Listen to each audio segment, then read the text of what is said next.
the government has this initiative of planting 300,000 trees in 1 year.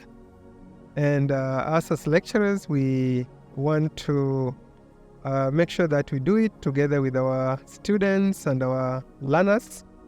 They need to also learn to be part of the environment by planting trees, and also as well as making sure that these trees grows.